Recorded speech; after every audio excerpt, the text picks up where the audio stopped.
Welcome to the Deep Dive. Our mission today, we're going to unpack the third quarter 2025 results for CME Group, ticker CME. We've looked through the materials, and honestly, what jumps out is this classic divergence you sometimes see. Yeah, it's a really interesting one this time. You've got, on one hand, really strong bottom line performance, great profitability, tight cost control. Impressive, yeah. But then you look at the top line, revenue and especially volumes, and it's a softer picture. Exactly. Yeah. So that created a bit of maybe hesitation in the market initially, but it feels like the story is really about, well, disciplined meeting strategy. That's a good way to put it. It was definitely a quarter where you had to separate, the cyclical stuff from the structural strengths. The market reacted a little cautiously at first to that revenue miss, sure, but it stabilized pretty quickly. I think because CME showed again they can really manage those margins even when, that macro volatility cools off a bit. Okay, let's dive into the numbers then. That core tension is right there in the snapshot, isn't it? It is. So earnings first, they delivered. Adjusted earnings per share, $2.68. Which was a beat, right? Slightly above consensus. Just slightly above, yeah. But importantly, it was actually the third highest quarter for adjusted EPS in the company's history. So that really speaks to their ability to defend margins. Third highest ever. Okay. But then, like you said, the revenue side tells a different story. A softer story for sure. Total revenue came in at $1.5 billion. And the street was looking for, what, $1.55 billion? So a slight miss there? Exactly, a slight miss. And if you look year over year, that's a decline of about 3.0%. Now, granted, it was against a very strong quarter last year, but still, a dip. Right. And that dip, that 3%, you can trace it straight back to volumes, can't you? Pretty much directly. Those volume headwinds were felt across the industry in Q3. For CME, average daily volume, the ADV, was 25.3 million contracts. Okay. And that's down 10.5% compared to last year. 10.5%. That's noticeable. Was that drop sort of spread evenly, or did specific areas get hit harder? It was fairly widespread, reflecting that general pullback and volatility from the peaks we saw earlier in the year. But energy ADV, for example, that was down 10.7% year over year. Okay, so energy saw a similar drop. Less hedging, maybe? Seems like it. Some of those kind of intense pricing fears maybe eased off a bit during the quarter. Right. So this brings us to the really interesting financial puzzle. Clearing and transaction fees, their main engine, were down 5.3% year over year. How on earth did they pull off the third highest adjusted EPS ever with that headwind? Yeah, good question. It's really two things. One is cost control. We'll definitely get to that. And the other is the resilience of their revenue mix. The key differentiator for CME, honestly, is that transaction-independent revenue. Market data, primarily. The market data piece. And that part did well. It did well. It absolutely smashed it. Market data revenue hit a record $203 million.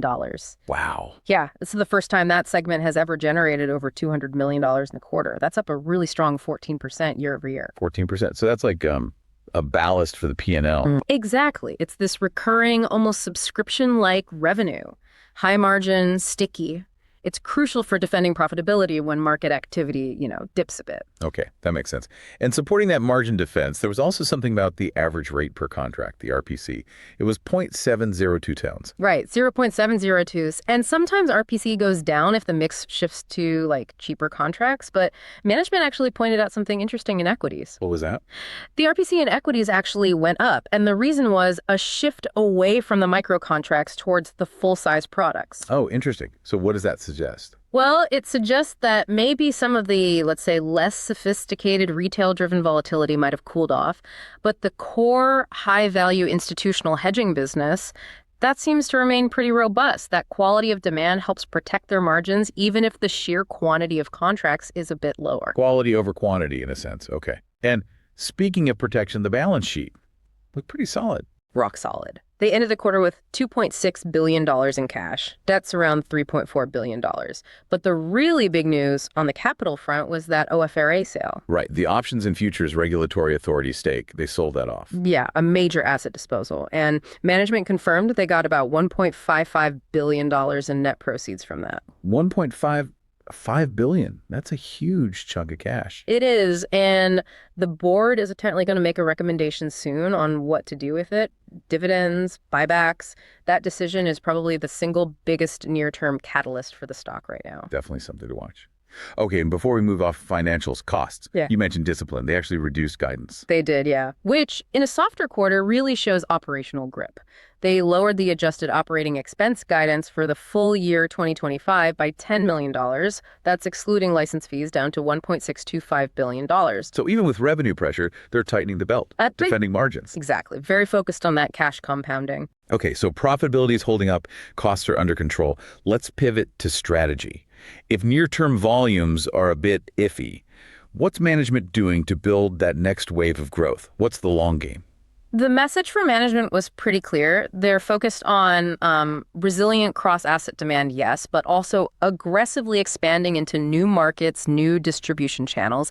Innovation is key. And the most visible example of that expansion is probably the retail push, right? Yeah. With event contracts. Definitely. The FanDuel partnership is the headline there.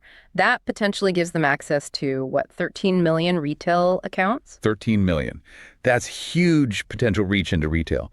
But there's a catch, isn't there? A regulatory hurdle. A significant one, yes. Yeah. Management was clear. Operationally, they're ready. They can list these sports event contracts on their DCM, their designated contract market.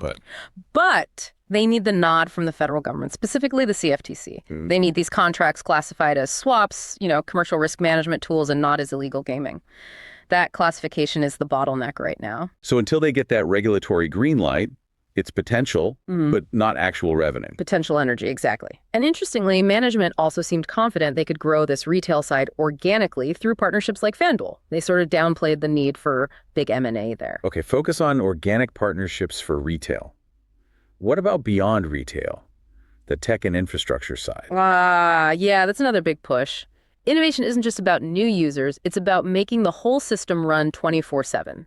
They announced plans for 2047 trading of crypto futures and options starting early 2026. 24/7 crypto. That's a big lift operationally, right?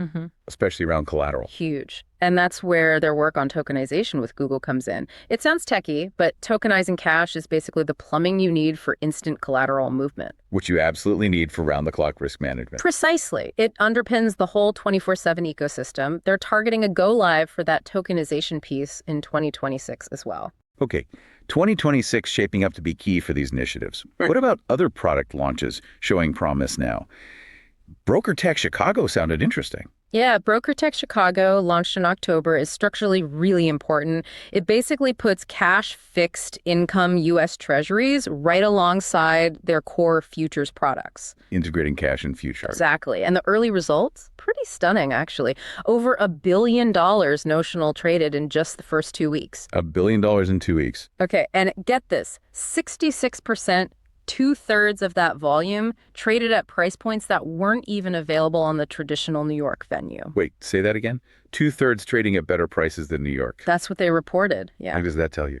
It tells me they're successfully capturing liquidity and margin efficiencies that used to sit elsewhere. By linking cash and futures so tightly, they're creating value that's hard for competitors to match. It deepens their liquidity pools. It's a really foundational, long-term strategic win. That's powerful stuff. And there were other bright spots too, right? FXBOT Plus? Yep. FXBOT Plus set new volume records in Q3. Again, it's about linking the capital efficiencies of futures to spot market users. And credit futures. Accelerating nicely. Open interest hit a record in September. And a lot of that growth is driven by the margin offsets people can get against Treasury and S&P 500 futures. So it's all interconnected. Okay, so the takeaway is, while the headline volume number was soft, these strategic, high-margin, institutional-focused product lines are actually doing really well. That's exactly right. The underlying strategic initiatives are firing. So let's bring it back to the investor view. The stock reaction was kind of muted, traded relatively flat. Is the market just waiting for a bigger catalyst to break it out of its range? I think that's fair. The market seems to be discounting the stock a bit because of that cyclical volume dip we talked about. But, the long-term structural drivers, they're still very much intact.